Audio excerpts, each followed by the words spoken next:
جنت میں جانا ہے، ہم لوگوں سے کہتے ہیں کہ تھوڑی دعا کرا دو، تھوڑی دعا کرا دو تاکہ جنت ہم کو مل جائے۔ ہماری دعا سے جنت کسی کو ملنے والی نہیں ہے، یاد رکھ لو ذہن میں۔ اپنی آپ دعا کی ضرورت ہے، اپنے آپ دعا کرنے کی ضرورت ہے۔ اگر آپ جنت کے طلبگار ہیں تو جنت والے اعمال اپنی زندگی کے اندر کرتے رہو، اور جنت کی طلب کے اندر ایسی ایسی دعائیں اللہ سے مانگتے رہو کہ وہ دعا اللہ تبارک و تعالیٰ تمہاری قبول کر لے۔ جنت والے اعمال کریں گے نہیں، جنت میں جانے کا شوق لے کر بیٹھیں گے، جنت کی فکر لے کر بیٹھیں گے، لیکن جنت والا کوئی عمل تمہارے سامنے آ گیا تو کہتے ہیں یہ مجھ سے نہیں ہو سکتا بھائی، مجھے بہت ڈر لگتا ہے، مجھے یہ مت کہو۔ جب یہ چیزیں انسان کے اندر پیدا ہوتی ہیں تو انسان جنت کا طلبگار ہے، جنت کا حقدار بننا چاہتا ہے، جنت کو حاصل کرنا چاہتا ہے، جنت کے بارے میں سن کر بڑا خوش ہو جاتا ہے کہ ایسا ہوگا جنت کے اندر، ایسا ہوگا جنت کے اندر، یہ دیا جائے گا جنت کے اندر، ایسے پھل ہوں گے جنت کے اندر، ایسا بستر دیا جائے گا اور ایسے تخت لگائے جائیں گے، سن کر بڑا خوش ہو جاتا ہے۔ اور جب جنت والا کوئی عمل اس کے سامنے پیش کرے تو کہتا ہے کہ یہ آپ کر لیجیے، یہ کام آپ کر لیجیے، میں بعد میں کروں گا۔ یہی چیز انسان کو تنہون عن المنکر میں ڈال دے رہی ہے، یہی چیز انسان کو ختم کے لوگ لے جا رہی ہے۔ وہ یہ سمجھنے کی کوشش نہیں کر رہا ہے کہ جنت کی طلب کے اندر انسان اپنے آپ کو کہاں پہنچا رہا ہے۔ اور ہم کیا سمجھ رہے ہیں؟ ہم یہ سمجھ رہے ہیں کہ اللہ تبارک و تعالیٰ نے زندگی دے دی، کمائیں گے، کھائیں گے اور اس دنیا سے چلے جائیں گے۔ اتنا آسان نہیں ہے چلے جانا، اتنا آسان نہیں چلے جانا۔ یہ چلے جانا بھی اللہ کی جانب سے ہے، اللہ بلائیں گے تو تب جائیں گے، لیکن اٹھانے کے لیے کون آئے گا؟ اللہ کسی کا انتظام کرے۔ صحیح اعمال کرتے رہیں گے، صحیح جذبہ دین کا لے کر بیٹھیں گے اور صحیح طریقہ اپنی زندگی کے اندر عمل کرتے رہیں گے تو اللہ تبارک و تعالیٰ جنت والی طرف انسان کو مرنے سے پہلے پہلے اس کے سامنے پیش کر دے گا۔ اسی لیے قرآن کریم میں فرمایا کہ لا يحزنهم الفزع الاکبر وتتلقاهم الملائکہ۔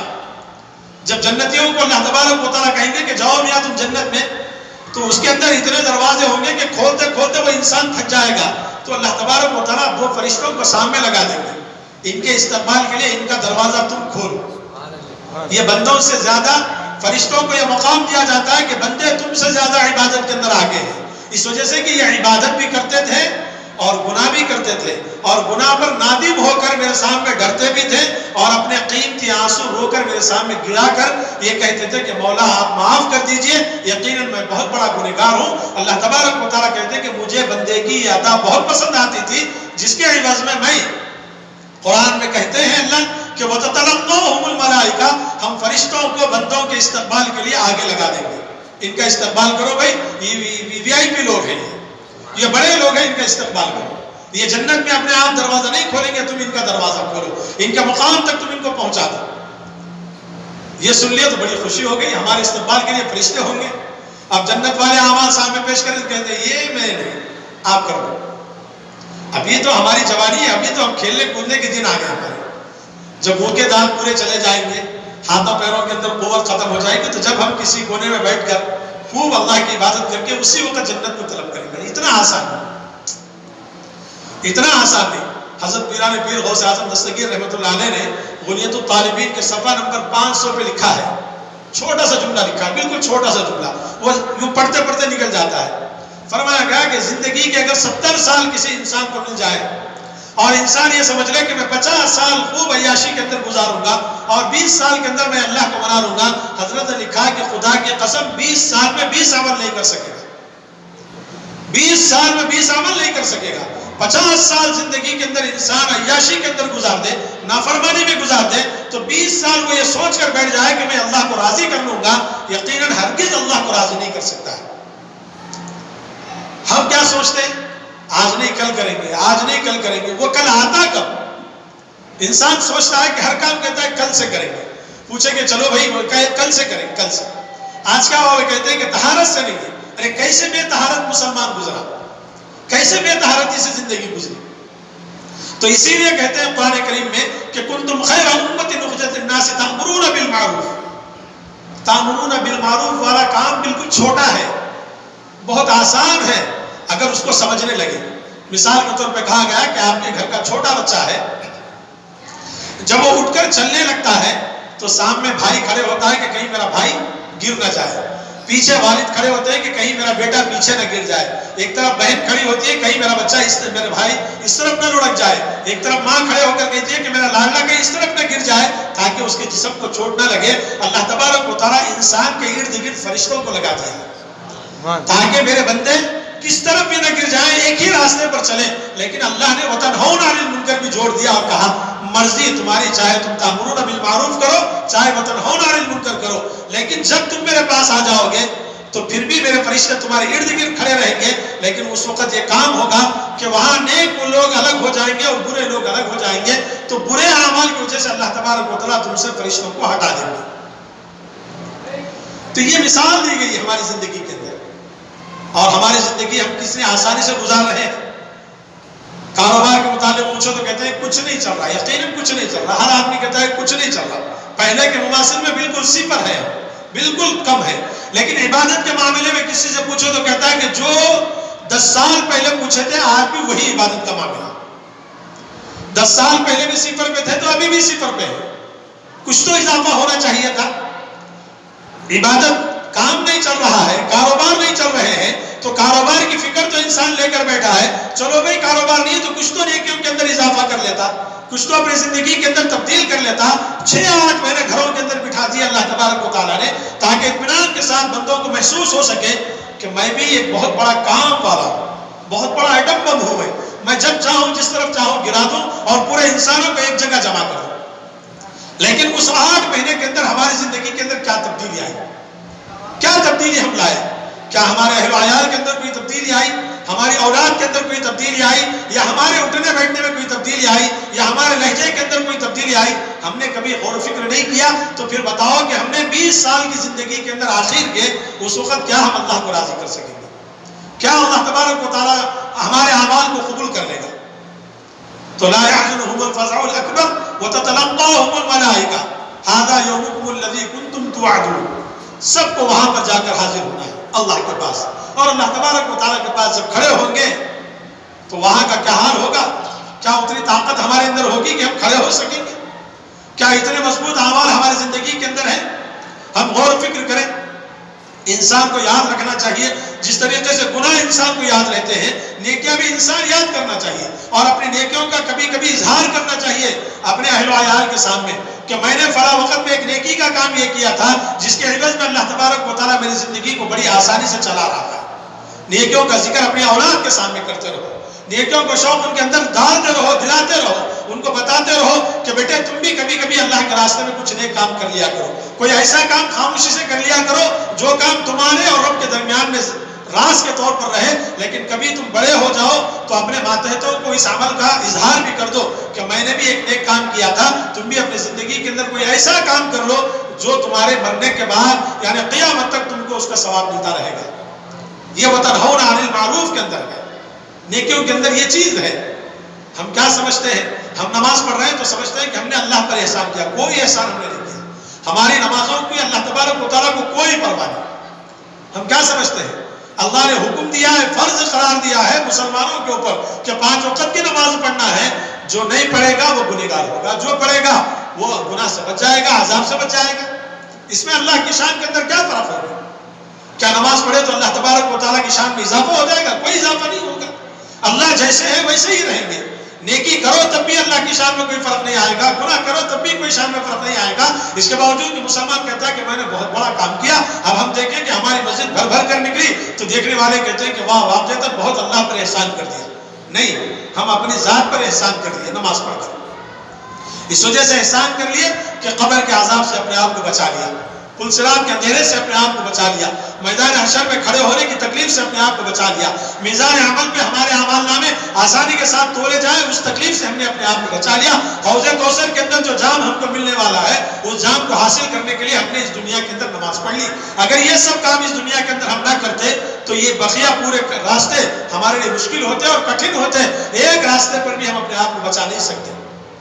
تو قرآن کریم کی اس آیت کے اندر اللہ تبارک و تعالیٰ صاف طور پہ کہتے ہیں کہ میں انسانوں کے استقبال کے لیے فرشتوں کو لگا دیتا ہوں۔ تو ان انسانوں کا کام یہ ہے، ان بندوں کا کام یہ ہے، ہم سب کا کام یہ ہے اپنے آپ عبادت کے اندر اپنے آپ کو تیار کرنا، اللہ کو راضی کرنے والے کام کثرت سے اس دنیا کے اندر کرنا۔ یہ سوچ کر کرنا ہے کہ یہ دنیا ایک دن ہمارے ہاتھ سے جانے والی ہے. ہم چاہتے ہوئے بھی چھوڑنا پڑتا ہے, نہ چاہتے ہوئے بھی اس کو دوسروں کو دینا پڑتا ہے. کسی مرنے والے سے پوچھو کہ کیا تم مرنا چاہتے ہو, تو کہتا ہے کہ نہیں مرنا چاہتا ہوں. کسی نہ کسی طریقے سے میری سانس کو واپس لے کر آؤ, جتنے لاکھوں روپے لگ سکتے ہیں لگا دو, لیکن مجھے بچا لو.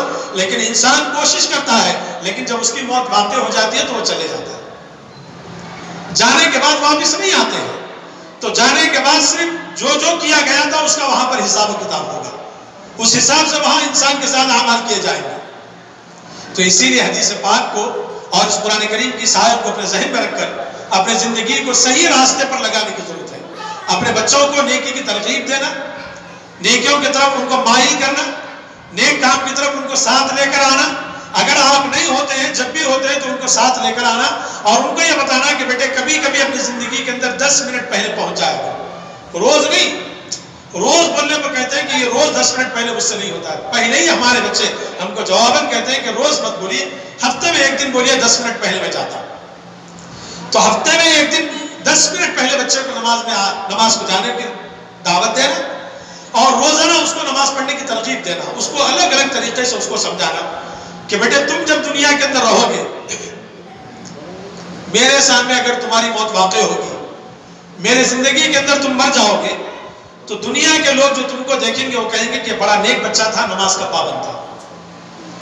تمہاری غیر موجودگی میں لوگ تمہاری تعریف کریں, یہ مجھے پسند ہے. اور تمہاری موجودگی میں اگر کوئی تعریف کرتا ہے تو میں اس تعریف کو قبول نہیں کروں گا. اس وجہ سے کہ اللہ تبارک و تعالیٰ نے دنیا کے اندر انسان کی جو تعریف کیا ہے, انسان کو پیدا کرنے سے پہلے اس کی بہت ساری تعریفیں اللہ نے کی ہیں. بہت ساری تعریفیں کی اللہ نے. کیوں تعریفیں کی ہیں؟ کہ یہ پیدا ہوگا دنیا کے اندر, یہ میرا نائب بنے گا دنیا کے اندر, یہ میری عبادت کرے گا دنیا کے اندر, یہ گناہ کر مجھ سے معافی مانگے گا. یہ سب اللہ نے انسان کو پیدا کرنے سے پہلے کہا ہے. تو میں بھی یہ چاہتا ہوں کہ تم میری زندگی کے اندر اگر تمہاری موت واقع ہو جائے, تو میں یہ چاہتا ہوں کہ تم جس راستے سے تمہارا جنازہ جائے, دیکھنے والے سب اٹھا کر انگلی اٹھا کر یہ کہیں کہ یہ بڑا نمازی تھا, بڑا نیک بچہ تھا, بڑا دیندار تھا. لوگوں کی زبان سے یہ جملے جب نکلیں گے تو یہ سب کی گواہی اللہ تبارک و تعالیٰ مغفرت کا ذریعہ تمہارے لیے بنا دے. اگر تمہارے سامنے میری موت واقع ہو جائے اور تم جب کسی کونے میں بیٹھ کر تم قرآن کریم کی تلاوت کرتے رہو گے, تو اللہ تبارک و تعالیٰ تمہارے آنسو پوچھنے کے لیے فرشتوں کو بھیجے گا کہ تم مت رو, اس وجہ سے کہ تیرے باپ کی مغفرت میں نے پہلے ہی کر دی ہے. کیوں مغفرت کی ہے؟ اس وجہ سے کہ تو نے اپنے باپ کے ساتھ زندگی کے اندر نماز کو پابندی سے آتا تھا. یہی عمل تیری مغفرت کا ذریعہ بن جاتا ہے. یہ بڑا آسان کام ہے, بڑا آسان کام ہے. لیکن آج ہماری اولاد کو یہ آسان چیزیں بالکل سمجھ میں نہیں آتی ہیں. جب ان سے کہا جاتا ہے کہ جاؤ, تو کہتے ہیں کہ ابھی تو آزان, فوراً جواب دیتے ہیں ابھی تو بھی نا, ذرا صبر کرو, سانس لینے دو, کچھ کھانا چاہتا ہوں کھانے دو, کچھ پینا چاہتا ہوں پینے دو. یہ جملے ہماری اولاد کی زبانوں سے نکلتے ہیں. لیکن پہلے کیا ہوتا تھا, والد سے پہلے بچے مسجد کے اندر موجود ہو جاتے تھے.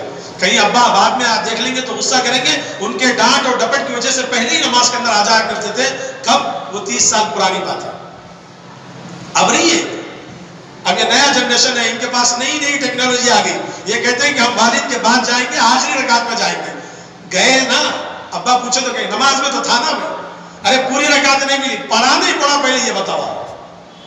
یہ چیزیں ہماری اولاد کے اندر, یہ نیا جنریشن, ان کو یہ معلوم نہیں ہے کہ یہ والد کی جو تڑپ ہے کہ وہ چاہتے ہیں کہ تم کو پہلی صف کے اندر دیکھنا چاہتے ہیں. وہ یہ چاہتے ہیں کہ تم وقت سے پہلے مسجد کے اندر بیٹھنا دیکھنا چاہتے ہیں. لیکن ان کو یہ محسوس نہیں ہو رہا ہے. وہ سمجھ رہے ہیں کہ میں اپنے کام کے اندر اتنا مست مگن رہ جاؤں تاکہ میں عبادت کو جتنا تاخیر سے کر لوں عبادت تو ہو جائے. میرے بھائی, اتنا آسان ہے دین, اتنے آسانی سے ہماری زندگی تک نہیں آیا.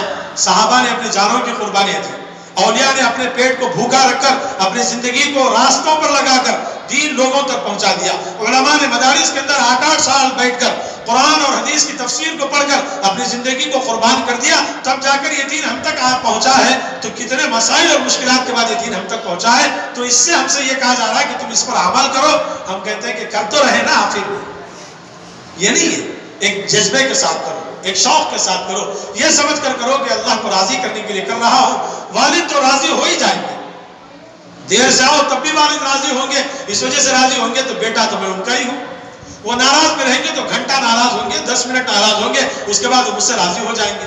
لیکن جب رب ناراض ہو جاتا ہے تو پھر اس کو راضی کرنا اتنا آسان نہیں ہے, اتنا آسان نہیں. حضرت مولانا پیر ذوالفقار صاحب دامت برکاتہم نے اپنی کتاب میں لکھا ہے جب خدا ناراض ہو جاتا ہے تو دنیا کے حالات کو تبدیل کر دیتا ہے، دنیا کے حالات کو چینج کر دیتا ہے، اور ایسا تبدیل کر دیتا ہے انسان سوچنے لگتا ہے کہ آخر کیا ہوا بھائی، دنیا کے اندر کون سی آندھی اور طوفان آ گیا جس کی وجہ سے ہر کوئی پریشان ہے۔ یہ سب سے بڑی وجہ یہ ہے کہ ہماری عبادتیں اللہ تبارک و تعالیٰ کی نظر میں قابل قبول نہیں ہے، جس کی وجہ سے اللہ تبارک و تعالیٰ ہم سب سے ناراض ہو کر ایسے ظالم لوگوں کو ہمارے پر مسلط کر دیتا ہے۔ تو ہم کو چاہیے اپنی اولاد کو پیار اور محبت کے ذریعے سے وَتَنْهَوْنَ عَنِ الْمَعْرُوفِ کی طرف ان کو رغبت کریں، یَأْمُرُونَ بِالْمَعْرُوفِ کی طرف ان کو ترغیب دیں، پیار کے ذریعے سے، محبت کے ذریعے سے، جتنے لاڈ اور پیار ہو سکتا ہے وہ سب چیزوں کے ذریعے سے ان کو یہ چیزیں سکھا دیں۔ تو میں سمجھتا ہوں کہ ان کے اندر آج نہیں تو کل، یہ سمجھو کہ ہفتہ نہیں تو 2 ہفتے، 2 ہفتے نہیں تو مہینہ، کبھی نہ کبھی ان کے اندر یہ بات پیدا ہوگی کہ میرے والد محترم جو مجھے ترغیب دیتے تھے نماز کے لیے وہ آج اس دنیا سے چلے گئے ہیں، تو اس کو احساس ہوگا، وہ اپنے آپ نماز کا پابند بن جائے گا۔ دعا فرمائیے اللہ تبارک و تعالیٰ سے، اللہ تعالیٰ ہم سب کو اس دنیاوی زندگی کے اندر پیارے رسول صلی اللہ علیہ وسلم کے بتائے ہوئے طریقے پر عمل کی توفیق نصیب فرمائے، اور ہم سب کو اپنے اہل عیال کی صحیح رہنمائی کرنے کی ہم سب کو توفیق نصیب فرمائے۔ اللہ ہم سب کو عمل کی توفیق عطا فرمائے۔ وآخر دعوانا الحمدللہ رب العالمین۔